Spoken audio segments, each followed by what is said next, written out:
ብናለችኝ አንድ ቀን አስደነገጠችኝ። ጸልዩልን እንሄድ ነው ወንጌል ነው የምንሰራው ይሄንን ምናምን ስንል እናንተ እኮ የጌታ ናችሁ የኛ እኮ አይደላችሁ አለችኝ። በጣም ነው የደነገጥኩት። ለጌታ ያላት ቅናት ፍርሃት ወንጌል ትመሰክራለች። እንደውም ብዙ ጓደኞቿን መስክራ ወደ ጌታ መጣለች። የተጠመቁ ብዙ ጓደኞቿ አሉ። ወሬ ብዙ ጊዜ ብዙ ነገር የሚባል ነገር አለ። የአገልጋዮች ልጆች በቃ እነሱ አገልግሎት ስለሚሉ ብቻቸውን አያዩ ይባል። ደግሞ እውነት ነው። በጣም ብዙዎች አገልጋይ ልጆች ታልፎ እንደተሰጠ ብዙ ነገር ያው የምናየው ነገር ሚዲያ ላይ ወጣ ነገር ያለባቸው ቦታዎች ናቸው። ምክንያቱም ብዙ የተጎዱ ሰዎች ያሉበት ቦታ ነው። በጣም ትልቅ መንፈሳዊ ተጽዕኖ ያለ ለእነዚህ ሰዎች የሚያስፈልገው ኢየሱስ ጌታ ወደ እነዚህ ማረሚያዎች ገብቶ እነዚህ ታራሚዎች ካልደረሰ በስተቀር ካሉበት ነገር መውጣት የሚችሉበት ዴዝ ነው ኦፕሽን። ሰው እንደው አስቦ ፈልጎ ክፉ ማድረግና በዛው በክፋቱ መቀጠል ናቹራሊም እንደዛ አይደለም። የሰው ተፈጥሮ ግን ሌላ ኃይል አለ ኩሽኛ። ያው አሁን ላይ ቤተክርስቲያን ውስጥ ብዙ ፕራዮሪቲ የምንሰጠው ነገር አለ። ለመድረካችን ሊሆን ይችላል፣ ቸርች ላይ ላሉት ፕሮግራሞች ሊሆን ይችላል እና ዋና ስራችን ይሄ የወንጌሉ አገልግሎት ሆኖ ሳለ ግን በሌላ በብዙ ነገር ቤተክርስቲያን ተጠምዳ ያለችበት ጊዜ ነው እና እናንተ ጋር ግን ያለው ነገር በጣም ደስ ይላል። ምስክርነትን ላይፍ ስታይል ማድረግ የሚለው በጣም ነው ደስ የሚለው። መጀመሪያ እንደተጋባችሁ ነፃነት አለ፣ እንደፈለጋችሁ እንደ ልብ መሮጥ አለ፣ መሄድ አለ እና ያው ከዛ በኋላ ደግሞ የመጀመሪያ ልጃችሁን ከወለዳችሁ በኋላ የሊዱ ቤተሰብ ጋር ነበረ ያደረጋችኋት። ከዛስ ግን ሁለተኛ ሶስተኛ ልጅ ሲወለድ እንዴት ነበረ ኃላፊነቱ የነበረው? ያው እኔ ልመልሰው እንግዲህ ሴትንም ስለሚመለከት ምንድነው ፋሚሊዎቻችን ያውቃሉ፣ ሞር የኔም ቤተሰቦች ያውቃሉ፣ የሱም ፋሚሊዎች ያውቃሉ እና ተጠይቀን ነው የሰጠነው።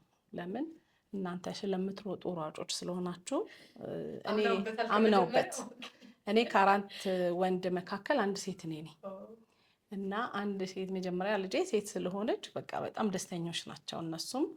ሁሉም ወጥቷል ከቤት እና እሷን ለመቀበል ፈለጉ እኛ ጋር አሉ። እኛም ደስ ብሎን ነው የሰጠነው። ከአንድ አመት በኋላ ነው ወደዛ የሄደችው። አንድ አመቷ ከሞላ በኋላ ነው ወደዛ የሄደችው እና እግዚአብሔር ይመስገን ጥሩ የዟት ብርቅ ሆና ያደገች ልጅ ናት እዛና ከሶስት አመቷ ላይ ነው መልሰን ያመጣናት። ከዛ እሷ ከተወለደች ከ4 አመት በኋላ ነው ኢዮስያስ የተወለደው። እሱንም ሲወለድ እናቴ አብራኛለች። እኔ እንግዲህ እንዳልኩሽ ከወንዶች መካከል ስለተወለድኩ ማጠብ አልችልም፣ ልጅ እንዴት እንደሆነ አልችልም ብቻና እናቴ ሞርክ አብራኝ ሆና ምንም ለአገልግሎታችን ምንም ነገር መሰናክል ሳይሆን በቃ 4 አመት አጥብቼዋለሁ ጡት ባለው ጊዜ አለው ጡጦም ያኔ ለምዷል። በተለይ ሁለተኛው ነው እና ለአገልግሎት ግን ምንም ችግር አላጋጠመንም። እያደጉ ሲመጡ ሞርሷ እያደገች ስትመጣ ማቾርድ ናት፣ በጣም ማቾርድ ናትና እንደዚህ ቦታ ልንሄድ ነበረ ጸልዩልን እንላቸዋለን። ከልጅነታቸው አገልግሎት ያውቃሉ። ስለ አገልግሎት ከልጅነታቸው ስለሆነ የሚያውቁት ስናገለግል ስንጸልይ አብረውን እየጸለዩ ነው ያደጉት እና እንደዚህ ሀገር ልንሄድ ነው። በተለይ ሞር ውጭ ሀገር ስንሄድ ልጅ እያሉ ወደ አረባት ሀገር ወደ አፍሪካ ሀገር ነበር ሞር ብዙ ስንሄድ የነበረው መጀመሪያና ምን አለችኝ አንድ ቀን አስደነገጠችኝ። ጸልዩልን ልንሄድ ነው ወንጌል ነው የምንሰራው ይሄንን ምናምን ስንል በጣም ኤክሳይትድ ነው የሆንኩት። በጣም ነው የደነገጥኩት። ማለት ከሷ ይሄ ይጠበቃል ማለለውን ነገር ምን አለችኝ እናንተ እኮ የጌታ ናችሁ የኛ እኮ አይደላችሁ አለችኝ። በጣም ነው የደነገጥኩት። ምን ያህል ተረዳችሁ፣ ምን ያህል መረዳቷ ነው የደነቀኝ። እናንተ እኮ የኛ አይደላችሁ፣ እናንተ እኮ የጌታ ናችሁ። ልጅ እኮ ናት። እሱን ደግሞ እኔ ኬር ማድረግ አያቅተኝም አለችኝ። አያቅተኝም። ስለዚህ በፋሚሊ ተከበው ስለሆነ በቃ ስንመጣም ከእነሱ ጋር በጣም ነው የምናሳልፈው እንጂ የምናደርገው። በጣም የሚገርምሽ ስንት ሰው ዳነ ነው ጥያቄያቸው። ስንመጣ ስንት ሰው ዳነ፣ እንዴት ነበር አገልግሎት ነው ጥያቄያቸው። ስለዚህ ሞር እንትን አላለም፣ ሳናቀው ነው አይደል ሶሊ፣ ሳናቀው ነው እነኚህ ልጆች ያደጉት። አብረናቸውም ስንመጣ እናሳልፋለን፣ አብረናቸው እንሆናለን። በትምህርታቸውም ምንም ሳይጎዱ ቼክ እያደረግን ትምህርታቸውንም ላይ ያለውን እንትናቸውን ቼክ እናደርጋለን፣ እንገኛለን። መገኘት ባለብን ቦታ ቸርችም ስንሄድ ስንወጣ አንድ ላይ ነው። ሞር ውጭ ስንሄድ ግን ያው አስታውቀናቸው በሉ ጸልዩልን፣ እግዚአብሔር እንደዚህ ሀገር ሂዱ ብሎናል፣ ተጠርተናል ብለን ስቲል እስካሁን እስካሁን ጸልየውልን ባርከውን ነው የሚሄዱት እና በዚህ ላይ ምንም ችግር አልገጠመንም። እንደውም የአገልግሎት አጋር ነበሩ፣ እነሱ ራሱ አጋር ነበሩና ይገርመኛል እንዲህ አይነት መረዳታቸው ስለ አገልግሎት። ያው ሁለቱም አገልጋዮች ናቸው ባይዘወይ ሞር እሷ በዛ ውስጥ ነው የገባችው፣ በእኛ እንትን ውስጥ ቅናቷ እያየናት ስንመጣ ለጌታ ያላት ቅናት፣ ፍርሃት፣ ወንጌል ትመሰክራለች። እንደውም ብዙ ጓደኞቿን መስክራ ወደ ጌታ አምጥታለች። የተጠመቁ ብዙ ጓደኞቿ አሉ። ወሬዋ እንዴት ነው ሰው ሳይድን እንዴት ነው የሚኖረው? ወደ ሲኦል አባቴን አንድ ቀን እንደዚህ ሆነ ሽበት እንደዚህ ወደ ሲኦል እንድትገባብኝ ነው ማልፈልገው ትለዋለች። እና ለትልልቆችም ትመሰክራለች። ወንድሞቼን፣ አባቴን፣ የሶልም ቤተሰብ ፋሚሊ ጓደኞቿን በጣም ብዙ ጓደኞቿ ወደ ጌታ መጥተው ተጠምቀዋል፣ ቸርች አባል ሆነዋል፣ ሜምበር ሆነዋል። እና እዛ ነገር ውስጥ ናት። ይሄኛውም እንደዛ ነው፣ መስካሪ ነው፣ ይመሰክራል። እስቲል አሁንም ስንት ሰው ዳነ ነው ጥያቄያቸው። እንዴት ናችሁ ብለን እንኳን ስንደውል ስንት ሰው ዳነ ነው በቃ። እየመሰከረ ወደ ጌታ ብዙ ጓደኞቹን አምጥተዋል። ሊደር ነው እሱ፣ ዘማሪ ነው፣ በጣም ዘማሪ ነው። ድራም፣ ኪቦርድ ይጫወታል፣ ጊታር ይጫወት፣ ይዘምራል፣ ወርሺፕ ያደርጋል። እና እዚህ መሰረተ ክርስቶስ የወጣቶች ሊደር ነው። እና እዛ ውስጥ ነው የገቡት። እና ራሱ እግዚአብሔር ለዚህ ሩጫ እግዚአብሔር ለሰጠው ለዚህ ሩጫ ለራሱ ሩጫ እነኚህ ልጆች አዘጋጅቷቸዋል። እና ለኔ በጣም ይገርመኛል። በጣም በእንክብካቤ ነው ያደጉት። በጣም ጥሩ አስተዳደግ ነው ያደጉት። ፋሚሊ መካከል ነው ያደጉት። እና ምንም የተቸገርንበት ነገር የለም። ስለዚህ ቤት ስትሆኑ ፉል ታይም ውጭ ስንሆንም ነገርናቸው ምናምን ነው የምንሄደው። ያው የእናትነትም የአባትነትም ፍቅር ሳያጡ ነው ያደጉት። እና የአገልጋይ ልጆች ብዙ ጊዜ ብዙ ነገር የሚባል ነገር አለ። የአገልጋዮች ልጆች በቃ እነሱ አገልግሎት ስለሚሉ በቃ ልጆቻቸውን አያዩም ይባል። ደግሞ እውነት ነው። በጣም ብዙ አገልጋይ ልጆች ታልፈው እንደተሰጡ በብዙ ነገር ያው የምናየው ነገር ሚዲያ ላይ የወጣ ነገርም ደግሞ የምናየውም በግል የምናውቀውም ነገር ስለሆነ እና ያ ፍርሃት ነበረኝ። በጣም ነበር የምፈራው ስልሽ ተከበዋል በፋሚሊም ደግሞ የክርስቶስ ባለው ድነት በደንብ የሚያውቁ ናቸው። እኛን በጣም የሚያከብሩ ናቸው። አገልግሎታችን የሚያከብሩ ናቸው። ምንም ተጽዕኖ ሌላ ነገር ውስጥ እንዲገቡ ምንም ተጽዕኖ የሚፈጠርባቸው ነገር የለም። ጥሩነቱ እግዚአብሔር የሰጠን ደግሞ እህት አለች። ኦልሞስት ከኛ ጋር 16 ዓመቷ ነው። ከኛ በላይ ነው። በቃ ከኛ በላይ ነው የምልሽ። በቃ እንዲያጠኑ ውጪ ከጓደኞቻቸው ጋር ወደዛው ወደዚህ እንዳይሉ ምናምን የምትረዳ በጣም እሷንም እግዚአብሔር ሰጠን። እሷም በጣም ተጽዕኖ እየፈጠረች እንትን ታረግልን ትይዝልናለች። ሌላው እግዚአብሔር ፊት እናቀርብ ነበር። ጌታ አድነን፣ በቃ አድነን፣ በልጆቻችን ዙሪያ አድነን። እነሱም የከበረውን ከተዋረደ እየለዩ እንዲኖሩም የእግዚአብሔርን ቃል እናስተምራለን፣ እንነግራቸዋለን፣ እንመሰክርላቸዋለን። በጣም ብዙዎች ከድራግ አዲክትድ የሆኑ በብዙ ኃጢአት ውስጥ ያሉ ልጆች እንዴት ባለ መውጣት እንደወጡ እንዴት ታልፈው ወጣቱ ሲሰጥ በቃ ወደ ሞት እንዴት የሚነዳ ይሄ ስለሆነ በልጅነታቸው ውስጥም ያለው በቃ እግዚአብሔር ነው አረገ የምለው እኔ ምንም የኔና የሶል ምንም እዚህ ውስጥ ያደረግነው ምንም ሪዋርድ የለም። እሱ ነው እግዚአብሔር በሰጠሽ ነገር ላይ በቃ እግዚአብሔር ሁሉንም ፕሮቴክት እንደሚያደርግ ነው ያየሁት። እና ይሄ ነው በልጆቻችን ዙሪያ ፋሚሊ ዙሪያ ያለው ነገር። ስለዚህ ወደ ፕሪዝኑ ደግሞ እንመለስ። ያው አንዴ ቤት እያለን አንዴ አገልግሎቱን እያለን እያነሳን ያለ ነው እና ፕሪዝን ውስጥ ያሉ ሰዎች ምንድን ነው ተስፋቸው? ምንድን ነው ደግሞ የሚሰማቸው ነገር?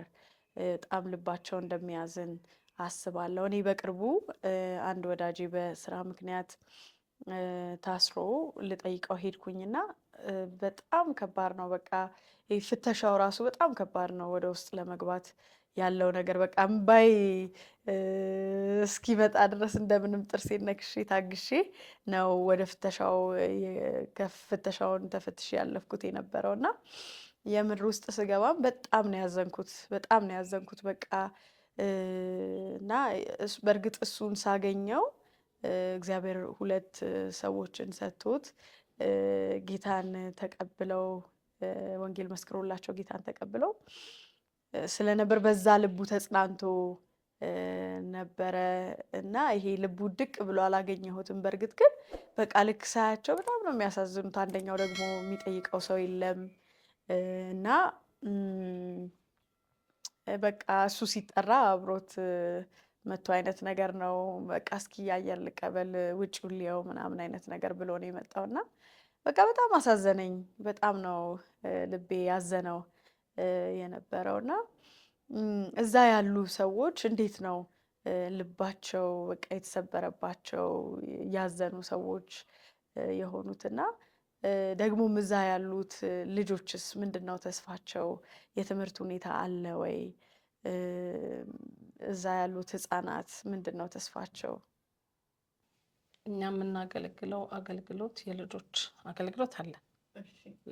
በዚሁም በህግ ያው ላይሰንስድ ሆነን የምናገለግለው አገልግሎት ውስጥ ያለውን ነገር ግን ሱሊ ያወራና እዛ ጋር ያለው እንዴት ተጀመረ የሚለውን ነገር እኔ አወራለሁ። ኦኬ።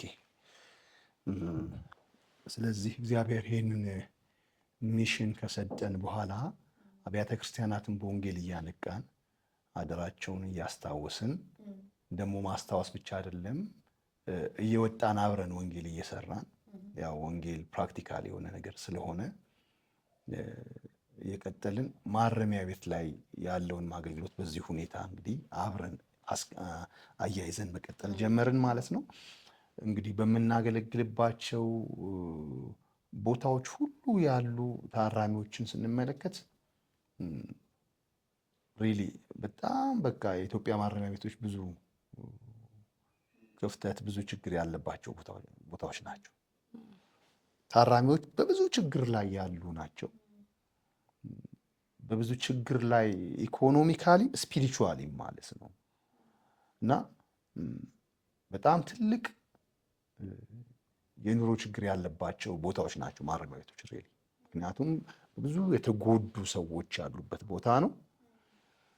ሌላ ደግሞ በጣም ትልቅ መንፈሳዊ ተጽዕኖ ያለበት ቦታ ነው። መንፈሳዊ ተጽዕኖ ያለበት ቦታ ነው። ለእነዚህ ሰዎች የሚያስፈልገው ኢየሱስ ነው።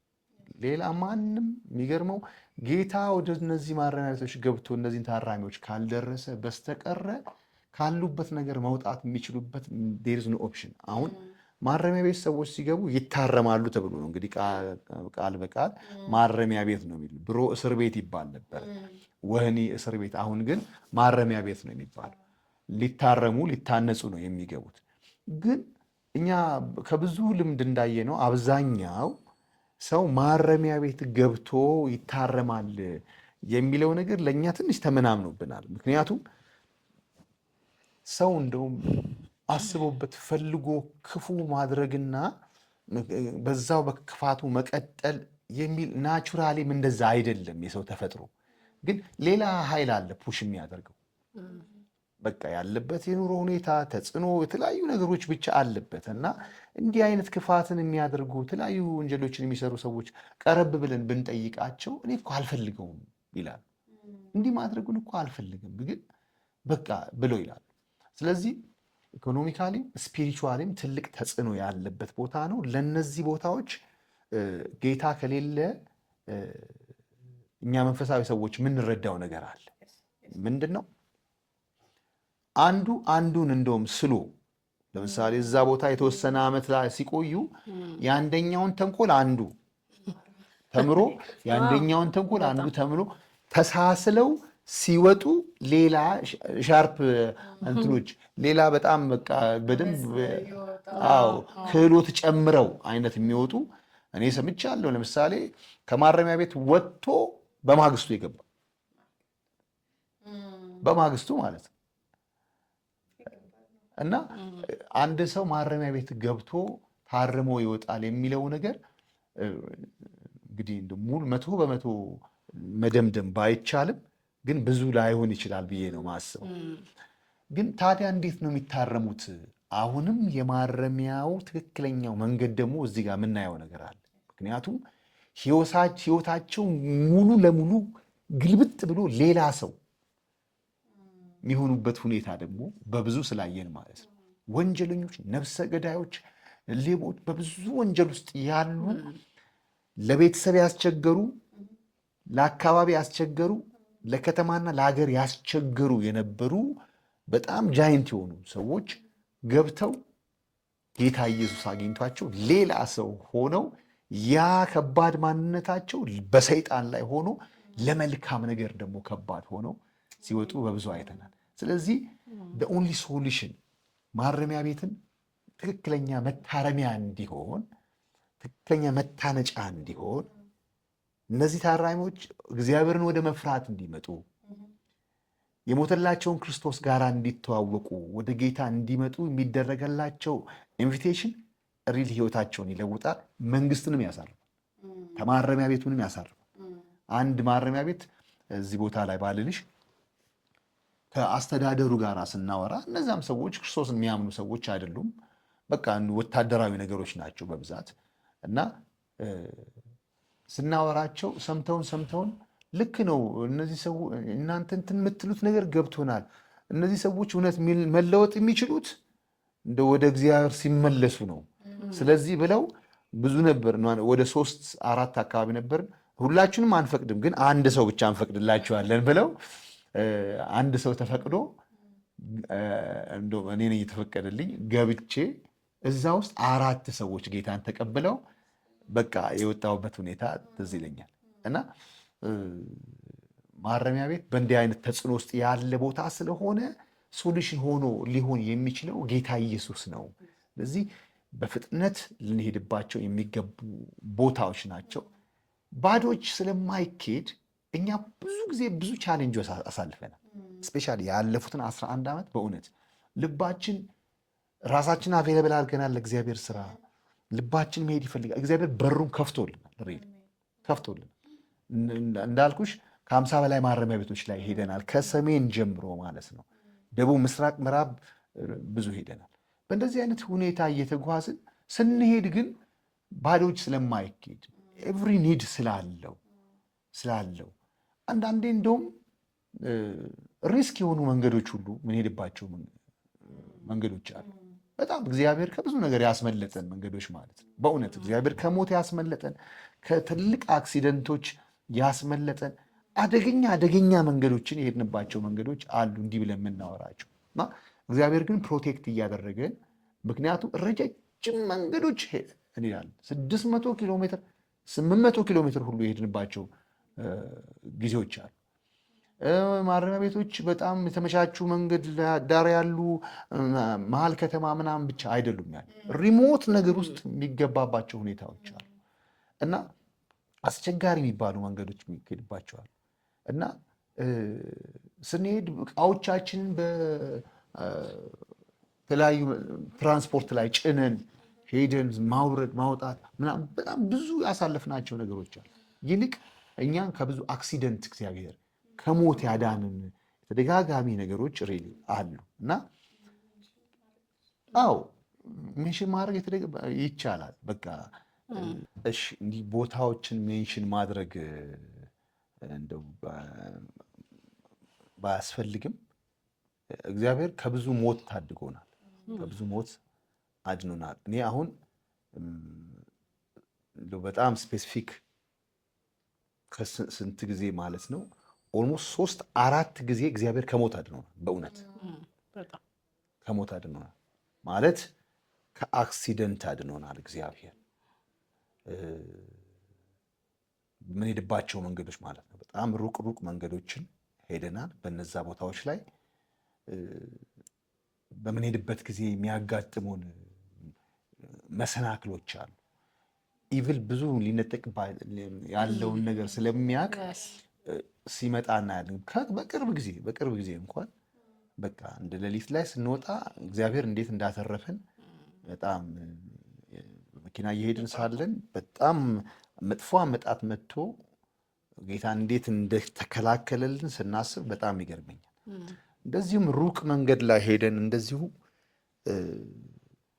ከባድ ነገሮችን ሬሊ አሳልፈናል። 3-4 ቦታዎች ከባድ ነገሮችን እግዚአብሔር ሲከልለን አይተናል፣ ሲሸፍነን አይተናል። ደግሞ ብዙ ሪጀክሽኖች ደግሞ አሉ ውስጥ ሲገባ። ምክንያቱም ሁሉም ማረሚያ ቤት ለእምነት ነገር ለእግዚአብሔር ነገር ክፍት የሆኑ ስላልሆኑ ምክንያቱም ከአስተዳደር ጀምሮ ያለ ፈቃድ የሚጠይቅ በጣም ሰኪውርድ የሆነ ቦታ ስለሆነ እንዲሁ ዘው ተብሎ የሚገባበት ቦታ አይደለም እና በረጅም መንገድ ሄደን ብዙ ታግለን ብዙ ዋጋ ከፍለን አይሆን ተብለን የተመለስንበት ጊዜ ይኖራል። አዎ ከዛ በኋላ ደግሞ ብዙ ሪጀክት የምንደረግባቸው ሁኔታዎች አሉ። ግን አገልግሎት ስለሆነ እዚህ ጋር አሁን ክብርሽን የምትጠብቅ ከሆነ እኔ ለማን ብዬ ይባላል። ግን ለማን ብዬ የሚባልበት ስራ አይደለም ይሄ። ምክንያቱም እዚህ ጋር እንስ ብለን ብዙ ነገር ተብለን ብዙ ነገር የስድብ ያህል ተብለን እግዚአብሔር ግን ከፍቶልን ቀዳዳ በገባንበት የጌታን ክብር ብዙ ሰዎችን ከሞት እየተናጠቀ ብዙዎች ከአጋንንት ስርዓት ነፃ እየወጡ ብዙዎች ከበሽታቸው እየተፈወሱ ብዙ ሰዎች ወደ ጌታ መጥተው ህይወታቸውን ለጌታ ሲሰጡ የምናይባቸው ትልልቅ የወንጌል በሮች ናቸው ማረሚያ ቤቶች ማለት ነው። ስለዚህ አስቸጋሪ መንገዶች አሉ። ውስጥ ድረስ እስኪገባ ያለው ቻሌንጅ በጣም ብዙ ነው። ከምን ጀምሮ በዚህ ይህንን አቅደን እንቅስቃሴ ስናስብ ከዛ ይጀምራል ሪሊ ቻሌንጁ። ምክንያቱም የሚያስፈልግ ነገር አለ፣ ዝም ብሎ አይኬድም። በሚያስፈልጉ ጉዳዮች ላይ ሰዎች አብረው የሚቆሙ ሰዎች ከሌሉ በስተቀር ለእኛ በጣም ትልቅ ቻሌንጅ ነው። ዝም የሚባል ነገር ደግሞ አይደለም። ምክንያቱም ይሄ የነጣ መከር ታውቂያለሽ፣ ቃሉ ጌታ ሲናገር እኮ እንደሚለው አዝመራው እንደነጣ እርሻውን ተመልከቱ ይላል። የነጣ አዝመራ ሊትራሊ የት አለ ብለሽ ብትይ ማረሚያ ቤት አለ። የነጣ አዝመራ የሚቀረው አንድ ነገር ነው፣ መታጨድ ብቻ ነው። ኦልሬዲ ሌላ ኦፕሽን የለውም። የነጣ አዝመራ ደግሞ አንድ የሆነ ዝናብ ከዘነበበት ማለት ምሽክ ብሎ ነው የሚበላሸው። ስለዚህ ቶሎ መታጨድ ያለበት ቦታ የነጣ አዝመራ ያለበት ቦታ ነው ማረሚያ ቤት ላይ። ስለዚህ እስቲ እንግዲህ ምን ካልተመቸ ምን ማድረግ ይቻላል ብለን የምንተወው ቦታ አይደለም። ቶሎ መሮጥ አለብን። ቶሎ ለመሄድ ደግሞ የሚያስፈልጉ ኒዶች አሉ ብዙ። ለነዚህ ለምሳሌ ከሚያስፈልጉት ኒዶች ብዙ ጊዜ የምንጠቀምበት አልባሳት፣ በጣም ትልቅ የአልባሳት ችግር ያለባቸው አንድ ከኔቴራ ለአመታት የሚለብሱ ጠያቂ ለአመታት የሌላቸው ሰዎች አሉ። እዛ ቦታ ተጥለው ያሉ በቃ ማንም ዞር ብሎ ማይመለከታቸው ለአመታት ዞር ብሎ ማንም አይቷቸው የማያውቁ በጣም ምስኪን ሰዎች አሉ። ለእኛ አሁን ይሄማ ብለን የምንለው ትንሽ ነገር የሚገርመው ለነሱ በጣም ትልቅ ነገር ነው። ልብሳቸው ላይ እኔ አሁን አንድ ማረሚያ ቤት እንደዚህ አሁንም ሜንሽን ባላረግልሽ ደስ ይለኛል። ያ ቦታ ሲኦል ነው ማለት ይችላል። ታራሚዎቹ በቃ ሁሉም በአፈር ነው የሚመስሉት። ሁሉም አፈር ነው ሪል የሚመስሉት። ምክንያቱም የሚለብሱት ልብስ ሁሉም ጭቃ ነው። ፊታቸው ተመሳሳይ ነው ከልብሳቸው። አይ ቲንክ አመጋገባቸውም ልክ እንዳልሆነ ነው እኔ ማስበው። እና ሁሉም ከሆነ እንትን የወጡ ነው ተሰልፈው እንዲህ ስትመለከቻቸው የሆነ ነገር ነው በእውነት የሚመስሉት። እነዚህ ሰዎች መደረሻ አለባቸው። በአልባሳት መደረስ አለባቸው። በሚያስፈልጓቸው ነገሮች መደረስ አለባቸው። ስለዚህ አልባሳቶች ያስፈልጋሉ። ንጽህና መጠበቂያ ሳሙና በጣም ያስፈልጋል። ለእህቶች ንጽህና መጠበቂያ ሳሙና ለእህቶች ሞዴስ ያስፈልጋል። እንደዚህ አይነት በሌለበት ፋሲሊቲ በሌለበት ቦታ ነው ደግሞ የታራሚ ልጆች አሉ ደግሞ ለነዚህ ታራሚ ልጆች ደግሞ ተጨማሪ ምግቦች ያስፈልጋሉ። ተጨማሪ ምግቦች፣ ሰውነት ገንቢ የሆኑ ምግቦች ያስፈልጋሉ። እነዚህ ነገሮች ኒድ ናቸው። ለሰዎች ምናልባት በጣም ትንሽ ይመስላል። ቤቱ ላይ ሰው ስንት ነገር አለ። ያንን በትንሹ ምንም ሊጎዳው በማይችል መልኩ በትንሹ አብሮ ቢቆም እዛ ጋር ግን እልል ብሎ ሰው የሚቀበልበት ትልቅ ቦታ ነው፣ ትልቅ ነገር። ስለዚህ አብሮነት በጣም የሚያስፈልግበት ትልቅ አገልግሎት ነው። ነገር ግን ከተገባ በኋላ ያለው የወንጌል ፍሬ ደግሞ ሰማይ እልል የሚልበት በአንድ ሰው ንስሐ መግባት ምክንያት በሰማይ መልአክ ዘንድ ታላቅ ደስታ ይሆናል ይላል። ደግሞ የእግዚአብሔር ቃል ሲናገር ልባቸው ወደ ተሰበረ ይላል። ልባቸው የተሰበረ ወደዛ ወደ ትሁት ይላል። ልባቸው ወደ ተሰበረ በቃሌ ወደሚንቀጠቀጠው ወደ እሱ እመለከታለሁ። የተሰበረ ልብ፣ የተሰበረውን መንፈስ፣ የተዋረደውን ልብ አይቶ እግዚአብሔር አይንቅም አይደለም የሚለው። የተሰበረ መንፈስ፣ የተዋረደ ልብ ያለው የት ነው ብለሽ ብትይ ማረሚያ ቤት እንላለን። ስላየ የተዘጋጁ ልቦች ናቸው። ስለዚህ ኢየሱስ ሲሰበክላቸው እንዲህ አይነት ተስፋ አለ፣ እንፈልገዋለን። ምንም አንገራገር የለም። ጌታ ደግሞ እንደዚህ ያለው ልብ ጋር ጥብቅ ነው የሚለው። ወዲያው ከአጋንንት ስርዓት ነፃ ያወጣሉ። ወዲያው መንፈስ ቅዱስ ይሞላሉ። ወዲያው በልሳን ሲጸልዩ ይታያል። ብዙ ነገር ወዲያው ከእብደት ሲፈወሱ አይተናል። ከብዙ አይነት በሽታ ሲፈወሱ አይተናል። ከመናፍስት አሰራርማ ልነግርሽ አልችልም። ማለት ሰዎች ብቻ አይደለም የሚታሰሩት፣ መናፍስትም ይታሰራሉ። እንደዛ ነው የሚባል እንደው በቃ ወንጀል አሰርተው የሚያስገቧቸው እነሱ እንደሆኑ እየለፈለፉ ነው የሚጮሁት። እንደዚህ አስደርጌ አሰርቸው ምናምን እያሉ ነው መናፍስቶች እንትን እያሉ የሚወጡት። እና ይሄ ሁሉ ጸጋ አለ ወይኔ ጋ በቃ ብለሽ እስክትይ ብዙ ነገሮች ነው እዛ ቦታ ላይ ሲንቀሳቀሱ የሚታየው። እና ሪል ማረሚያ ቤት ትልቅ ስራ ያለ ትልቅ ቻሌንጅ ያለበት አገልግሎት ነው፣ ግን ብዙ ፍሬ ያለበት አገልግሎት ነው። እና ስቲል እንደቀጠልን ነው ያለን። በዚሁ ደግሞ አያይዘን ያው እስር ቤት ውስጥ ያሉትን ቻሌንጆች ምንድን ናቸው የሚለውንም እናንሳ። የሚገርመው እንግዲህ ከጮኝነት ጀምሮ ነው ማረሚያ ቤት የምንገባው። በጣም ነው ደስ የሚለን ማረሚያ ቤት መግባት እንዳልኩሽ። እና በተለይ የፕሪዝን ሚኒስትሪ በምድሪቱ ላይ ያደረገው ማረሚያ ቤት ላይ ቤተ ክርስቲያን መሰራቱ፣ በቃ ሁሉም የሚያመልክበት ስፍራ አለ። ኦርቶዶክስ አለ፣ ሙስሊሞችም አለ፣ እንደገና ደግሞ የፕሮቴስታንቱ ደግሞ አለ። እና ጌታን ተቀብለው በሆነ ነገር የሚገቡ አሉ። ያው ቅድም እንዳልሽው ወይ ወንጀላቸው ባልሆነ ነገር በስህተትም የሚገቡ አሉ፣ ሰርተውም ወንጀል የሚገቡ አሉ። እና በጣም ነው ልናመሰግናቸው የሚገባው።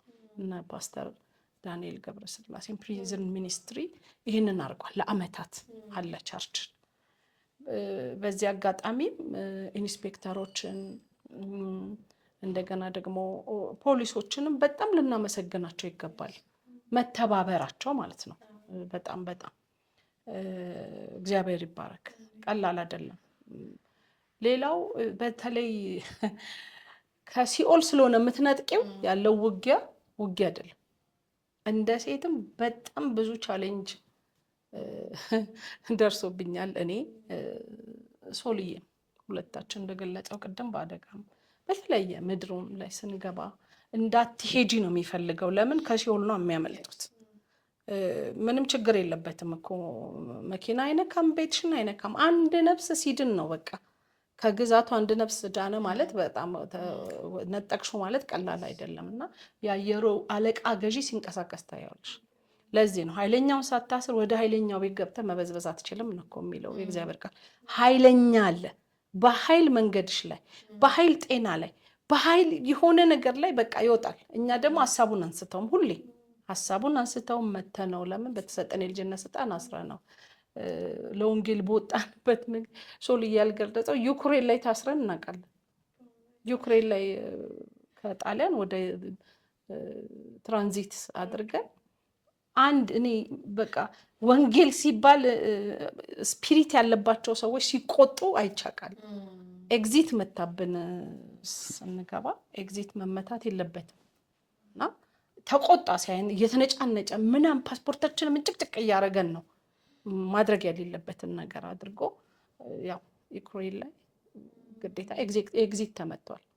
ወደ ፊንላንድ ነበረ ትራንዚት ልንሄድ የነበረው እና አትሄዱም አትችሉም ተብለን ገብተን እዛው ከጠዋቱ 12 ሰዓት እስከ ምሽቱ 4 ሰዓት ምናምን ላይ በጣም ችግር አይተን በጣም በተለይ ዩክሬን ላይ መጨረሻ ላይ ዲፖርት ወይ ወደ ኢትዮጵያ ወይ ወደ ጣሊያን ወደ መጣችሁበት ብለውን ቪዛችን እንዳለ ነው። ቪዛው አላለቀም ግን ኤግዚት ነው የመጣብን እና የተቆጣው ቁጣ ራሱ ይታየኛል። በቃ አሊያየንም ሊሰማንም አልፈለገም እና እዛ ላይ መጨረሻ ላይ ለፓይለቱ ፓስፖርታችን ተሰጥቶ ወደ ጣሊያን መልሰውን ስንመለስ አንድ ፖሊስ ለሱ አንድ ፖሊስ ለኔ ሴት ወይኔ ልጆቼን ያልኩበት የእውነት ልብ የወረደበት ጊዜ ጌታ ሆይ ብዬ እኔ እንደዚህ ፊልም ላይ ነው የማየው። ነጭ ፖሊስ ምናምን ሴቶች ወንድ አስገብተውን ብቻ ግን እግዚአብሔር በጣም ሲዋጋት ጦርነቱ የሱ ነው። መጨረሻ ላይ ሶሪ ብለው የት ይሻላችኋል ወደ ፊንላንድ እንላካችሁ ወይስ ወደ እንትን በጣም ሶሪ ተብለን በክብር ጋሪያችንን ራሳቸው እየነዱ ሲያስወጡን ጊዜ እግዚአብሔር ጦርነቱ የሱ ሆኖ ይዋጋልሻል። ግን በጣም ቻሌንጁ አይለኛ ነው። በቃ ይፈልጋል መነካካት ይፈልጋል እና በተለይ እስር ቤት ላይ ብዙ ትግል አይተናል። ትግሎች አሉ ግን እግዚአብሔር ድል እያነሳ ብዙ አይተናል። ከባድ ወንጀለኞች ያሉበት ነው። በጣም ከባድ ሲነግሩሽ በጣም ከባድ። እኔ ደግሞ ትሪት አረጋቸዋለሁ። ሀግ መደረግ ይፈልጋሉ። እንዲህ ደህና ነው መባል ይፈልጋሉ። ኑ እስቲ ሰላም ናችሁ መባል ለእነሱ ትልቅ ደስታ ነው። በጣም እወድሃለሁ ማለት እና እንጂ ፕሮግራም ተካፈል ማለት ሰላም ማለት በጣም የሚፈልግበት እንዳለሽ ሳፎኬሽኑ አለ። አቅፈሽ ስትስሚ በቃ ግዴታ ያው ወንጀለኛ ነው። ፖሊሶቹን በአይን ቁራኛ አታክ እንዳያረጉ ማለት እንዳይዙ ምናምን ያው አሉ አይደል። አንዳንድም ጠላት የሚጠቀምበትም ነገር ሊኖር ስለሚችል ፖሊስም የሚታዘዝልን ውስጥ ድረስ አለ ብዙና እነኚህ ታራሚዎች እንዳለሽ እግርሽ ይግባ እንጂ በቃ እግዚአብሔር ትልቅ ስራ የሚሰራበት በጣም የሚገርመኝ አፈር ነው። አንዳንድ ጊዜ መሬቱ መድረኩም አፈር ነው፣ በአፈር ነው ዝም የተሰራው። ጌታን የምትቀበሉ ወደዚህ ነው ሲባሉ በጣም ኤርገንዶ ጫማ የተቀደደ እኮ ነው።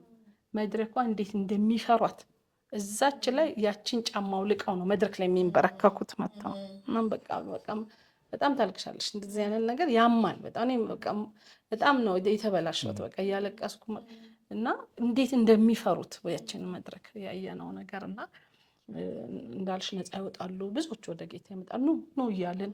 ጳውሎስ እኮ በእስሩ የወለደው አናሲሞስን ነው። አናሲሞስን እኮ የሞት ፍርድ የተፈረደበት ነበር። ግን ጳውሎስ እጅ ላይ ወድቆ ጳውሎስ ይህንን አናሲሞስን አግኝቶ ወንጌል መስክሮለት ደቀ መዝሙር ሆኖ እንደገና መልእክተኛ ሆኖ ደግሞ ሲወጣ እናያለን። ኤፌሶን ላይ አናሲሞስ ማለት ነው ጳውሎስ ሲልከው ደብዳቤ ወደ ኤፌሶን ሲልከው እናያለን። እና በእስራቸው ደግሞ እዛ ያሉ እንዲወልዱ ነው የምናነሳሳቸው። በእስራቸው ብዙዎችን እንዲወልዱ ለምን አንድ ዶርም ነው ያሉት፣ ግቢ ውስጥም ሲበሉም ሁሉም አንድ ላይ ናቸው። ስለዚህ እዛው እንዲመጡ እናበረታታቸዋል። በእስራቸው እንዲወልዱና እናበረታታለን። ደግሞ ዳኑ ማለት እዛው ደህንነት ይማራሉ፣ እዛው ደቀ መዝሙር ይማራሉ፣ በቃሉ መንፈስ ይሞላሉ፣ በኃይል ይሞላሉ። በጣም እኔ ከእስር ቤት የሚወጡ ኃያላን ምድሪቱን ይወርሳሉ ብዬ መጠብቃቸው ብዙዎች አሉ። በጣም አጋንንት ይነቅላሉ፣ በቃ ውጣ ይላሉ። አብረውን ማለት ነው እዛው ይጭናሉ። ጌታ ምስክር ለነኚህ ለአገልጋዮቹ መልእክት አለን ብለው ለኛ መልእክት ያመጣሉ። ፓስተሮች ናቸው። 10 ምናምን ዓመት ታስረው ሽማግሌዎች ፓስተሮች አሉ እዛው ጌታን አግኝተው ማለት ነው። እንደገና ደግሞ እንዳልኩሽ ከውጭ የሚገቡም አሉ አገልጋዮች፣ ዘማሪዎች። ካሴት ላወጣ ነው ይላሉ። እዛው እኮ እየዳኑ የሚሰጣቸው ዝማሬ ማመን ነው የሚያቀተው። ብድግ ነው የሚያደርግሽ ውስጥሽን እና የመንፈስ ቅዱስ ሪቫይቫል ያለው ሞር እኔ ያንን መድረክ ነው የምናፍቀው። ለማገልገል እዛ መድረክ ላይ ለመቆም አይመችም፣ ግን በጣም ነው የምናፍቀው። ኃይሌ ታድሰው ነው የምመጣው እና እንዲህም ሆኖ ሴቶች አሉ። ሴቶቹ ወይ 200 የሚሆኑ ከ200 በላይ የሚያጋጥሙን አሉ። እርጉዞች ሆነው የሚገቡ አሉ። እንደገና መንታ ልጆች ይዘው አንድ ቀን እኔ በጣም ነው በቃ ልነግርሽ አልችልም ያዘንኩት ሀዘን ማለት ነው። ድንጋይ ላይ እንደዚህ ሆነ ይሄን ጡቷን አውጥታ መንታ ልጆች ይዛ ገብታለች። ስትገባ ከባሏ ጋር ነው የገቡት። እዛው እርጉዝ ሆና ነው የገባችው። እዛው መንታ ልጆች ወለደች እና ከዚህ ይሄንን አውጥታ ድንጋይ ላይ በቃ እሷ እንደ ራባት እንደ ጠማት የሆነም እንደሚመገምጓት ታያለሽ እዛ ጋር እና በጣም በቃ እያዘንሽ አብረሽ እየተጎዳሽ ህመማቸው ህመምሽ ሆኖ በተለይ ሴቶቹ ሀዘናቸው ሀዘንሽ ሆኖ እኔ በቃ እስክታመም ድረስ የሆንኩበት ጊዜ አለ። ይነግሩሻል መተው ለሽ ላይ ነው የሚያራግፉት ብዙ ነገራቸው እና እርጉዝ ሆነው የገቡ እንደገና ደግሞ ልጆቹ መንታ ይዘው ከዛ ሲታሰሩ ደግሞ ልጆቻቸውን አምጥተው ይሰጧቸዋል። ማረሚያ ቤት ያሉ ልጆች አሉ። ማረሚያ ቤት ያሉ ልጆች ከእርግዝና ጀምሮ አራስ እስከ 3 እስከርታ ማረሚያ ቤቱ ይቀበላል። እናትየው የምትበላውን ይበላሉ፣ የምትጠጣውን ይጠጣሉ እዛ እና ልጆቹ ላይ ምንድነው ለነሱ ብስኩት የሚያስፈልግ ነገር ለ40 ይዘን ሄደ። አንዳንድ ክርስቲያን ኢንስፔክተሮች ኮሚሽነሮች ካሉ ምን ያደርጋሉ መሰለሽ የሆነ ነገር ይሰሩና እነኚህ ልጆች በቃ እዛው ያድጋሉ። ሌባና ፖሊስ እየተጫወቱ ነው የሚያድጉት። የሚያውቁት ስለ ድራማ ስሩ ስታያቸው ሌባና ፖሊስ ሽጉጥ እንደዚህ ምናምን ሲሉ ነው የምታያቸው። አሁን ያ ሰውዬ እንደ ራይ አንድ ሰው በጣም ነው የማደንቀው አንድ ኢንስፔክተር እሱ አንድ ኮማንደር ቆርቆሮ ነገር ሰርቶ ለህፃናት የሰንደይ ስኩል እንዲማሩ አትሊስት ኤቢሲዲ እንዲቆጥሩ እንደዛ አድርጎ ያስገባቸው ልጆቹን እዛ እንዲሆኑ ያደረገበታል። ልጆቹ ላይ ገና አልተሰራም። ውስጥ ላሉት ባይዘው አልተሰራም። አንዳንድ ጊዜ የትምህርት እድል ይኖራቸዋል። አሁን ማረሚያ ቤቱን ስም ባልገልጽ አንድ ጊዜ አንድ ማረሚያ ቤት ሄደን ሴትዮዋ ወደ 20 ምናምን ዓመት 25 ኦልሞስት ምናምን ዓመት ነው የተፈረደባትና ልጅ ይዛ ገባች። ልጅቷ ሳትማር ፊደል ሳትቆጥር 14 ዓመቷ ነው 15 ዓመቷ ነው። ምንም የምታውቀው ነገር የለም። አሁን ግን ከትንንሾቹ ጋር ገብታ እንድትማር የሆነ መንገድ እየተመቻቸላት እንደሆነ ነገሩ እና እንደዚህ አይነት ነገር አለ። ግን አሁን ሞር ትምህርት ቤት ያው መንግስት ትምህርት ቤት እንዲማሩ እየተደረገ እየተማሩ ነው። ወጥተውም ይገባሉ። ሌላው እዚህ ማረሚያ ቤት እያገለገልን የገባንበት አሁን ሌላ ደግሞ ልጆችን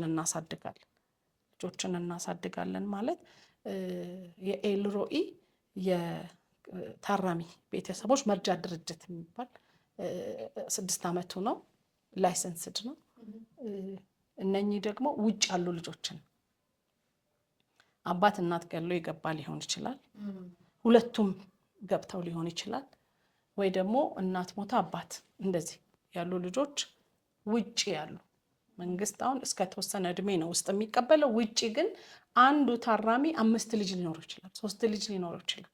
እነኛን ልጆች ማንም የሚይዝ የለም። ፋሚሊም ከሆነ ፋሚሊም አይዝም። ለምን? የራሱን ልጅ ማሳደግ የማይችልበት ጊዜ ላይ ስለሆነ። ስለዚህ አንድ ጊዜ የሆነ ከተማውንም መግለጽ ባያስፈልግ ቦታውንም አንድ ማረሚያ ቤት ገባን። ሰውየው ሊታነቅ አይነት ነገር ኪስ ውስጥ ሁሌ ገመድ ሲባጉ አይጠፋም። ከቶ ኧረ እንግዶች መጥተዋል ና ግባ ብለው ነው ይዘው የመጡት። ሶሪ ሲመጣ ይሄ ሰው ወንጌል እየሰበክን ነው ይዘውት የመጡት። ሰበክን ጌታን የምትቀበሉ ሲባል ተነስቶ ጌታን ተቀበለ።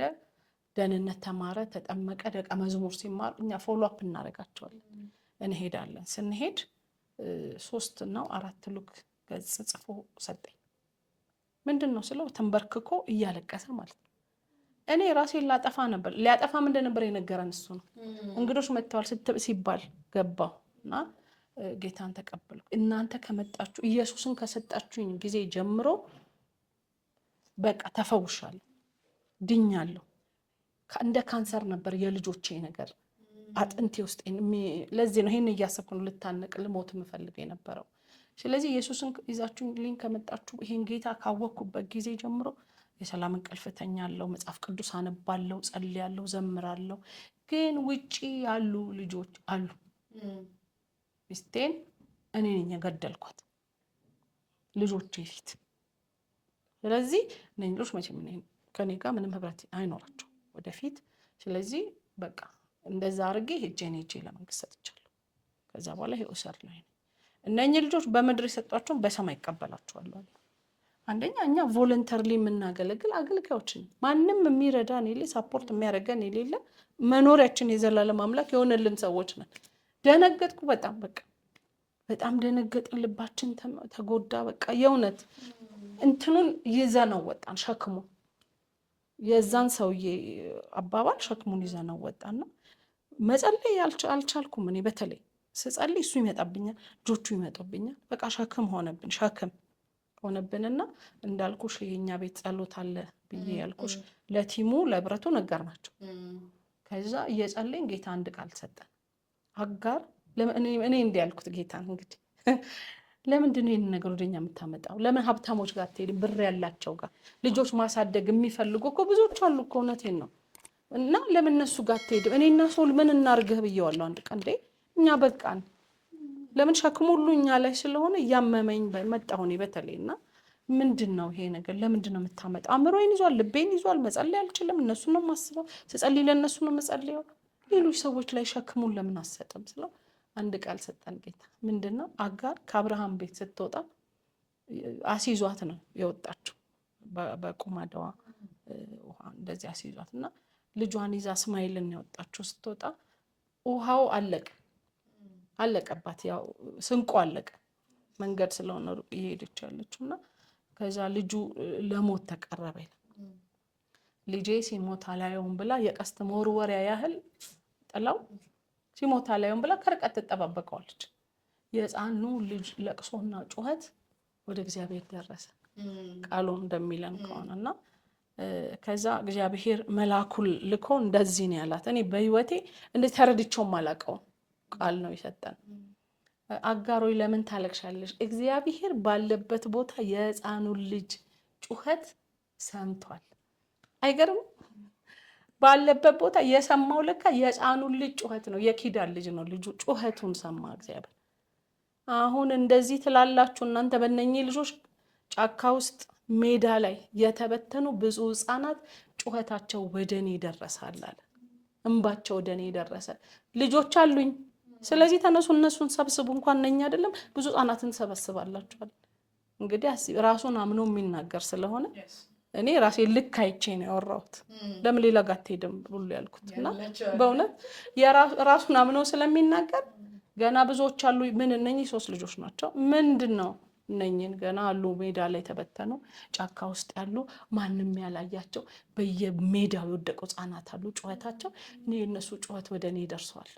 በቃ እንደዚህ እንዳንቺ ነበር ያነባሁት እኔ። በቃ እነሱን ሰብስቡ። እንዴት አድርገን ነው የምንሰበስበው? ምን አለን እኛ? እና ጓደኞቻችንን እናንተ የልጆች ልብስ እንደዚህ መግዛት የምትችሉ ካላችሁ ገንዘብ ደግሞ አውጦ ብለን እነኛ ልጆች ጋር ሄደን አግኝተናቸው አጽናንተናቸው፣ እንደውም ሶልዬ አባታቸውን ይቅር እንዲሉ አድርጎ ያው አባታችን የሚለውን ጸሎት እንዴት ነው የምትጸልዩት ብሎ ጌታን እንዲቀበሉ ያው አበረታተናቸው። አይዟቸው ብለን እስቲል እነኚህ ልጆች እናገዛለን። በዛ ነው እነኚህ ይሄ ኤልሮኢ የታራሚ ቤተሰቦች እና ህጻናት መርጃ ድርጅት ከዛ በኋላ ያው ላይሰንስ አወጣን። ኦልሞስት 6 ዓመት ሆኖታል እና እነኚህ ልጆች እያገዝን እንዲሁ ሌላ ደግሞ ከተማ ላይ አንዲት ህጻን ልጅ የ7 ዓመት ሆና ለእረኝነት ይሸጣሉ። ያው ውጭ ያሉ ልጆች ፋሚሊም እንዳልኩሽ ቤተሰብ ስለማይቀበል ያው ላይ የሱ ኑሮ አለ። እንደገና ሌላ ልጅ ስለማይቀበል ለማኞች ይሆናሉ፣ ጎዳና ተዳዳሪዎች ይሆናሉ። ለእንትን ደግሞ ይሸጣሉ ለእረኝነት። እና እቺ ልጅ ለእረኝነት ተሸጣ የሙዝ እንሰት የምትጠብቅ ልጅ ነበረች። 7 ዓመቷ እንግዲህ እና የሙዝ እንሰት ስትጠብቅ ጦጣ መጥቶ ጆሮዋን ይመታታል። ከዛ ያ የመገለ ምን እያለ በቃ በሽተኛ ስትሆንበት ሰውየው አምጥቶ ማረሚያ ቤት ላይ ቁጭ ያረጋታል። ያችን ልጅ አንድ እዛ ያለች ወንጌላዊ አንስታ ትሪት አርጋ ምን ብላ እንደዚህ አንድ ከተማ ላይ በሷ ምክንያት ደግሞ እንደገና ሌሎች በቃ በጣም በጣም የድሃ የሆኑ ልጆች እንዳልኩሽ የተበተኑ በየጫካው በየቤተ ክርስቲያኑ በየጎዳና ላይ የወደቁት ልጆች ሊስት አውት አድርገው ማረሚያ ቤቱን ኮማንደሮቹን ጠይቀን የድሃ አጣርቶ ወደ 10 ልጆች አንድ ከተማ ላይ እንደዚሁ ልጆቹን የሚቀበላቸው የለም። እነሱን ደቡብ ክልል ላይ ነው፣ ኦሮሚያ ክልል ላይ ቀደም እንዳልኩሽ ወደ 15 ልጆች፣ እዛም ደቡብ ክልል ላይ እንደዚህ ወደ 15 ልጆች እያልን በዛ ነው ሰብስቡልኝ እነኛ ህፃናት አሉ ያለው። የእውነት ደግሞ እግዚአብሔር ራሱን አምኖ ስለሚናገር እነኚህን ህፃናት ሰብስበን ያው እያረዳን እያገዝን ያለንበት ሰዓት ነው። አንዳንድ ጊዜ ታራሚው በቃ የራሱ ሬሽን አለ፣ ቁርሱን ይበላል፣ ምሳውን ራቱን ይበላል። ግን ውጪ ያሉት ልጆች ደግሞ ሀዘኑ ናቸው። በጣም ነው የሚያዝኑት። አንዱ እንደውም ምሳ ከሚሰጠው ቁርስ ላይ ውጪ 2 ይጎርስና ውጪ ላሉ ልጆች ይመጣሉ። የትም ዞሮ ለምነውም ጎዳና ላይ ምናምን ሆነው ይመጣሉ። ከዛ እነሱን ያጎርሳቸው። ከዛ ደግሞ ምሳሳ ሲሰጠው የምሳሳቱን ትንሽ ይበላና ደግሞ ውጪ ይልካል። እንደዚህ አይነት ነገር አጋጥሞናል። ያማል ይሄ በጣምና እነኚህን ልጆች ይዘን 6 ዓመት እነኚህን እያሳደገን አለ። ሞት ደግሞ ከምሬት የተነሳ እዛው ማረሚያ ቤት ያጋጠማችሁ ነገር ላልሽው ነገር ከምሬትና ከሀዘናቸው የተነሳ ሪቬንጅ የሚያስባሉ ሲወጡ በቀል እና ብዙዎች አንዳንዴ ሚስጥራቸውን ያው መንፈስ ቅዱስ እየገለጠ እያወጣቸው በምህረት በንስሐ እየተመለሱ ጌታንም እየተቀበሉ ብዙ የሚወጡበት አጋጣሚ አለ። ካጋጠሙን ደግሞ የሚገርመው ረጅም ዓመት የታሰሩ እዛው የማረሚያ ቤቱ አገልጋዮች ሆኑና ለምን ኤኳየር አለ ቢኳየር አለ ወላ ሲኳየር ሁሉ አለ እና ልብስ ለብሰው ነው እንትን የሚሉት። ሜጋቻችን ያለው በጣም ብዙ ሰው ነው ያለው የተለያዩ ማረሚያ ቤቶችና ኳየሮች ያገለግላሉ። ደስ ይላቸዋል። በቃኛ አምልኮ ላይ ሲዘምሩ ራሱ ሶሎ ዘማሪዎች አሉ፣ የሙዚቃ ተጫዋቾች አሉ። እዛው ከውጭ የሚመጣ የለም፣ እዛው ነው። ፓስተሮች፣ ሽማግሌዎች ምናምኖች አሉ እና ከነኚህ ሰዎች መካከል አንዱ ትዝ ይለኛል። አንዱ ማረሚያ ቤት 17 ዓመት ታስሮ በቃ ውጣ ጊዜ አልቋል ውጣ ሲባል ነው አልወጣም ብሎ አዲስ አበባ መጥቶ ፌደራል ማረሚያ ቤት እንዲፈቅዱለት ደብዳቤ ይዞ መጥቶ ነው ውጣ ተብሎ የተባለበት ጊዜ አለ። ለምን እነኚህን የጥዬ ይላል እና ፍቅራቸው ይገርማል። ሲወጡ በጣም አዘንተኛ ሆነው ነው የሚወጡት። ይህንን እዚህ ያለውን መንፈስ አላገኘው እያሉ ነው የሚወጡት እና በዚህ አጋጣሚ ይህንን የሰሙ አብያተ ክርስቲያናት እነኚህ በሚወጡበት ጊዜ እነኚህ ልጆች መቀበል ቢችሉ። ሌላው በየማረሚያ ቤቱ ውስጥ ክፍት ነው፣ መንፈሳዊ አገልግሎት ለማገልገል ክፍት ነው። ኳየሮች በአንድ ላይ ተሰብስበው ቢሄዱ ብዙ ጊዜ የገና የክሪስመስ የገና የፋሲካ የአዲስ ዓመት ላይ ብዙ ሰው ምግብ ይዞ ይሄዳል፣ ልብስ ይዞ ይሄዳል፣ ይዘምራል፣ ምናምን ይሄዳል። ምንም የሚያውቅ ያ ሰው ፎሎ አፕ አያረጓቸውም። ግን ዘማሪዎች አሁንም በጌታ ፍቅር መጠይቃችሁ ዘማሪዎች በአንድ ላይ ሄዳችሁ ዘምራችሁ ወንጌል ሰብካችሁ እነኚህን ሰዎች የዳኑት ምን ጋር ደረሱ እያላችሁ ፎሎ አፕ እያደረጋችሁ ይዛችሁ ደግሞ በጣም ትልቁ ጥያቄያቸው ሰሙና ነው። በጣም ትልቁ ጥያቄያቸው መጽሐፍ ቅዱስ ነው። በጣም ትልቁ ጥያቄያቸው እናንተን ስትመጡልን የምንፈልገው መጽሐፍ ቅዱስ ይዛችሁልን ነው። መጽሐፍ ቅዱስ ብዙ እጥረት አለ፣ ሳሙና እጥረት አለባቸው እና አልባሳት። ይሄንን ብታረጉ የተለያየ አገልግሎት ዘርፍ ውስጥ ያላችሁ 5 10 እየሆናችሁ እየሄዳችሁ ደግሞ የተለያዩ ሚኒስትሪ ውስጥ አሉ ያገለገሉ በጎዳና ላይ ሊሆን ይችላል፣ በአዛውንቶች ላይ ሊሆን ይችላል፣ በሴቶች ላይ ሊሆን ይችላል። ማረሚያ ቤትንም ቢያስቡ በግሩፕ ቢሄዱ ቢመሰክሩ አይዟችሁ ቢሏቸው ቢያገለግሉ ብዬ እላለሁ እና በዚህ አጋጣሚ ይህንን ኢንተርቪው የሰማችሁ ሰዎች እባካችሁ የምንለምናችሁ ሂዱ። እርሻው በጣም ሰፊ ነው። ሂዱ፣ ብዙ ታጭዳላችሁ። ለብዙዎች ደስታ ነው የምትሆኑት። እና ይሄ አገልግሎት እንደዚህ ነው የተጀመረው። አብራችሁን ደግሞ ማገልገል የምትፈልጉ ከእህታችን ፌቢ ስልክ መውሰድ ይቻላል። እኛ እንዴት ነው ከእናንተ ጋር ማረሚያ ቤት ገብተን ማገልገል የምንችለው ካላችሁ፣ አገልጋዮች የሆናችሁ በልዩ ልዩ ሚኒስትሪ ውስጥ ያላችሁ ብትሆኑ አብራችሁን እንድታገለግሉ አብረን ሄደን ደርሶ መልስ ያሉ ማረሚያ ቤቶች መሄድ እንችላለን። እንደገና 2 ቀን የምትችሉ 3 ቀን ሄደው ማገልገል ትችላላችሁ።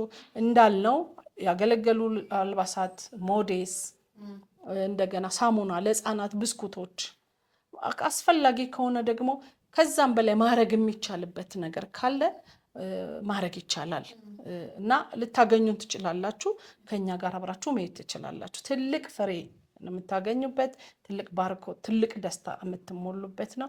ሌላው መናገር የምፈልገው ቮለንተርሊ ማገልገል የሚችሉ ነርሶች፣ ዶክተሮች ቢሆኖሩ አሁን የውስጥ ደዌ፣ የጥርስ፣ የአይን እነኚህ ቮለንተርሊ ማገልገል ቢችሉ ሄደው ቢያዩዋቸው ልዩ ልዩ ህመም ውስጥ የታመሙ የተኙ ኢቭን መድኃኒት ያጡ ሁሉ አሉ። ስለዚህ እነኚህ ዶክተሮች፣ ነርሶች ሄደው እነኚህን ታማሚዎች መድኃኒት ማግኘት የሚችሉበት መታከም የሚችሉበትን ነገር ቢያመቻቹ መሳሪያቸውን ይዘው አንድ ጊዜ እንትን ቢሏቸው ቢመረምሩ የውስጥ ደዌ እንዳልኩሽ የአይን፣ የጆሮ፣ የጥርስ ከአንገት በላይ እንደዚህ አይነት ብዙ የታመሙ ሰዎች ስላሉ ቮለንተሪ ማገልገል የምትፈልጉም እኛን አናግሩን። ከዚህ ኢንተርቪው በኋላ ልታገኙ ትችላላችሁ ስልካችንን። ይሄንን ነው የምለው። ወንጌል ይሰራ። ኢየሱስ ሊመጣ ነው በደጅን። በቃ ማረሚያ ቤት የለ፣ ሆስፒታል የለ።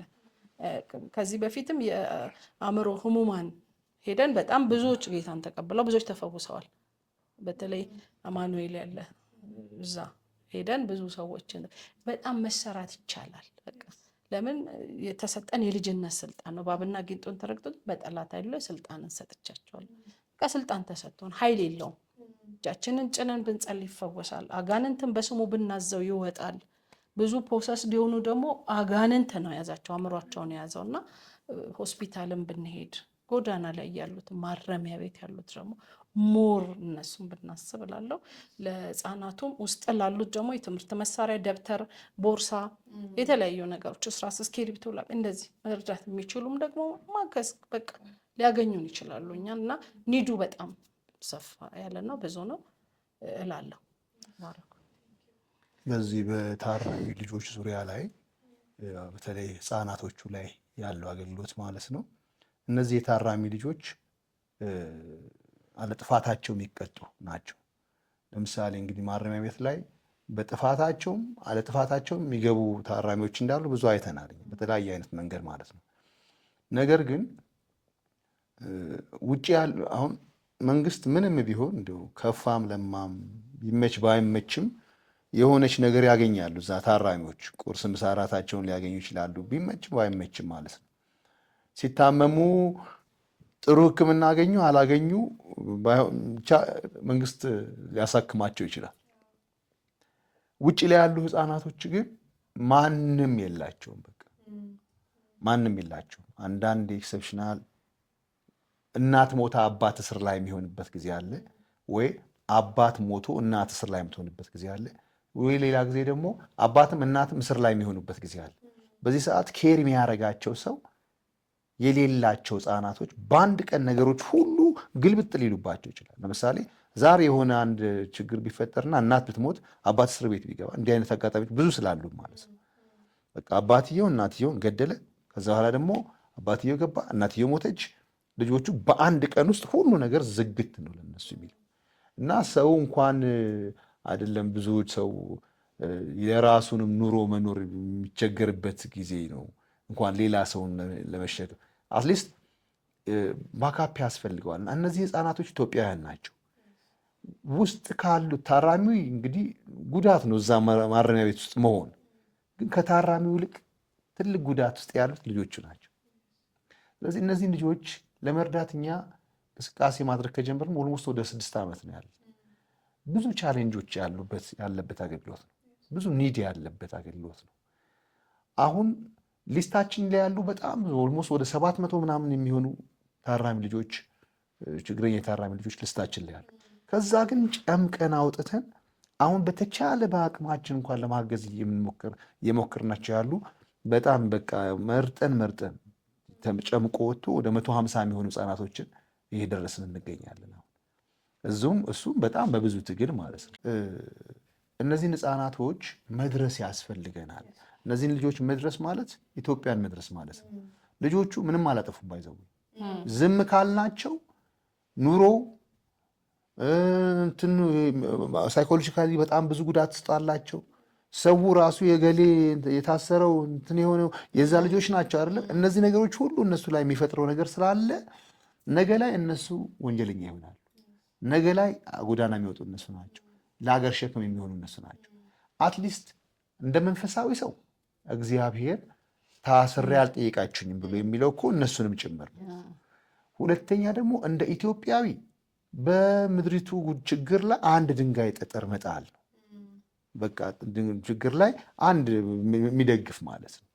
ስለዚህ አብሮ ለመስራት እዚህ አቅጣጫ ልቡ ያላቸው ሰዎች እዚህ ጋር ስራው በጣም ሰፊ ነው። ሰው የሚያስፈልግበት አብሮ አጋዥ ሰራተኛ የሚያስፈልግበት መንፈሳዊ ስራ የሚሰራበት ደግሞም እነዚህ ችግረኞች ምንም ጥፋት አላጠፉም። ህጻናቱ ኢኖሰንት ናቸው። ሪሊ አንዳንዱን ቀረብ ብለሽ ብትጠይቂው አባትህ ምን አድርጎ ነው የገባው ብለሽ ብትይው አያውቀውም። ብቻ እስር ቤት እንዳለ ነው የሚያውቀው እና ዝም ብሎ ማየት ነው። እነዚህ ህጻናቶች ያሳዝናሉ። እኛ እነዚህን ልጆች በኢኮኖሚካሊ ሞራሊ በሚችለው በስፒሪቹዋሊ ለማገዝ እየሞከርን ነው።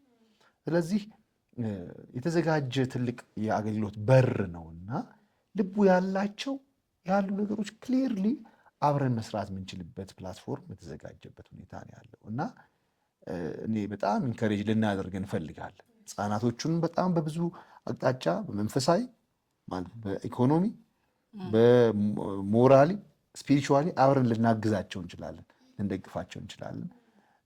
ሁለተኛ ሌላ ትልቁ ደግሞ ማረሚያ ቤት የወንጌል አገልግሎት ነው። ይሄ ደግሞ ትልቅ የወንጌል በር ያለበት አገልግሎት ነው እና አብረን መስራት እንችላለን።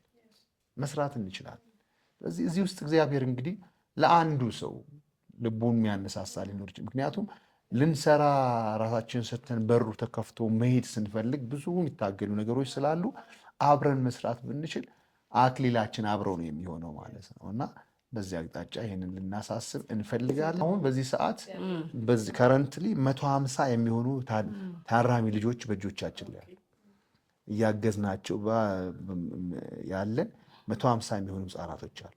እነዚህ ህጻናቶች ብዙ ትግል ያለብን ሰዎች ነን።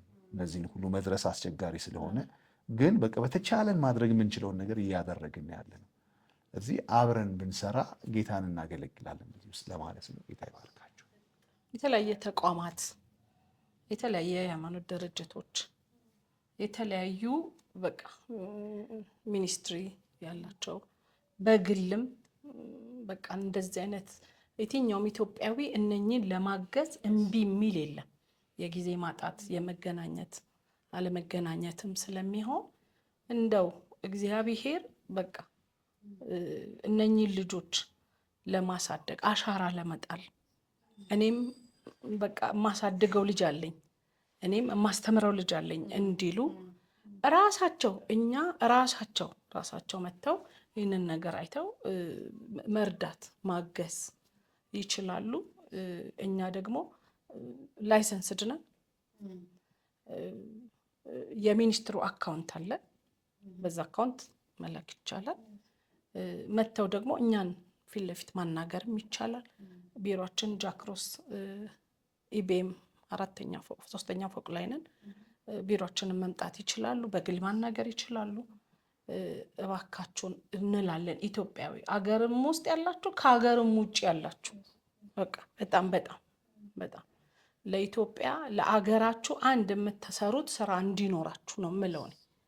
አደረግኩ የምትሉት ነገር እንዲኖራችሁ ከምትጠጡት ማኪያቶ ላይ ከምትገዙት ልብስ ላይ ከተለያየ ነገር ላይ ይሄ ተቀንሶ ይሄን ማድረግ ይቻላል። እኔና ባለቤቴ ቮለንተርሊ ነን፣ ምንም አገልጋዮች ነን፣ ማንም የሚከፍለን የለም። ግን ራሱ እግዚአብሔር እነኚህ ልጆች ያግዛል። የሚያግዘው ደግሞ የሚጠቀመው በሰው ነው በቃ። ስለዚህ እባካችሁ ለመልካም ስራ እጃችሁን አበርቱላለሁ። በጣም አመሰግናለሁ። አንቺንም በጣም ነው የምናመሰግንሽ ይህንን እድል ስለሰጠሽኝ። ተባረኪ። ጌታ ይባርክሽ። ጌታ ይባርካችሁ። አሜን። ጌታ ይባርካችሁ። እያንዳንዱን ቤተክርስቲያን እያንኳኳ አሜን። ይሄ ትልቅ ነገር ነው፣ ትልቅ ስራ ነው። እግዚአብሔር እኮ አንዳንድ ጊዜ አሰራሩ ዞርባራ ነው። ቤት ትመጣለህ አይባልም አይደል? የጥቂቷን ነገር ቀን የናቀ ማን ነው ይላል እግዚአብሔር። በብዙም በጥቂት ማዳን አይሳነው። ቤት በኩል ነው እግዚአብሔር ጥቂት በሚመስለው መንገድ ጌታ ስራውን መስራት ስለሚችል እዛን የልባችንን እንግዲህ ያወራ ነው። የዘራም ያጨደም እኩል ለዘላለም ሕይወት ፍሬን ይሰበስባልና እኩል ነው ልልሽ ነው ከአንቺ ጋር ከሚሰሙት ጋር። ከዚህ ጀርባ ደግሞ ቀረጻ ላይ ላሉት ወጣቶች ቴንኪዩ። እግዚአብሔር ይባርካቸው። ትልቅ ተባረኩ። ውድ ተመልካቾቻችን ዛሬ እንግዲህ እስር ቤት ያሉትን ሀዘኖች፣ ደስታዎች፣ ጭንቀቶች፣ ድሎች፣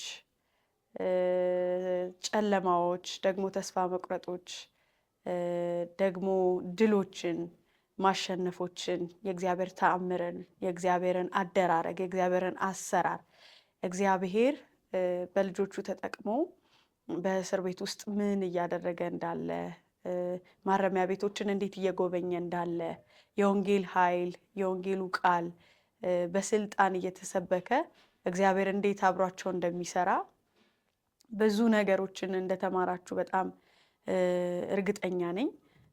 በእውነት ሊዱዬና ፓስተር እግዚአብሔር አብዝቶ ይባርካችሁ። በጣም የሚገርም ፕሮግራም ነው እንግዲህ ዛሬ ለእናንተ ይዘን የቀረብ ነው።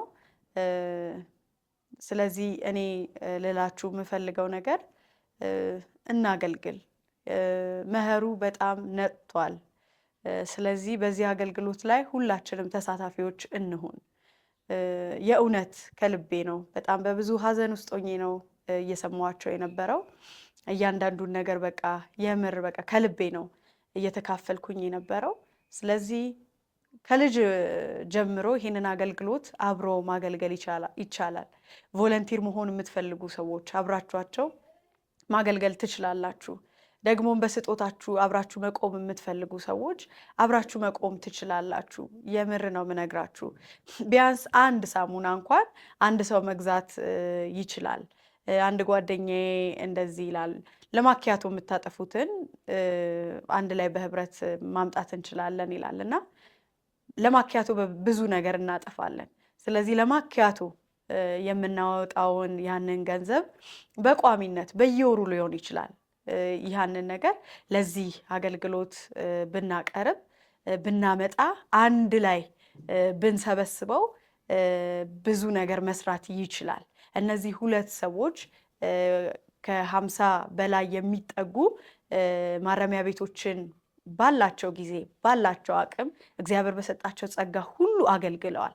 እኛ ደግሞ የቀረውን ያዘጋጁልንን ይሄንን እድል አብረናቸው ልንሮጥ ይገባናል። ስለዚህ ያለንን ጥቂት ነገር ለዚህ አገልግሎት እናቅርብላለሁ። ልጆችን እጠራለሁ፣ ቲኔጆችን እጠራለሁ፣ ወጣቶችን እጠራለሁ፣ ወላጅ አሳዳጊ የሆናችሁትን በሙሉ እጠራለሁ። ነገ ላይ ቤተክርስቲያንን ሀገርን የሚጠቅሙ ወላጆቻቸው ግን ማረሚያ ላይ ያሉ ህፃናቶችን አብረን በማሳደግ አብረን እነሱን በመርዳት ከጎናቸው እንቁም እላለሁ። ፕሮግራማችንን እስከ ፍጻሜ ድረስ ስለተከታተላችሁ እጅግ አርጌ አመሰግናለሁ። ጌታ ይባርካችሁ።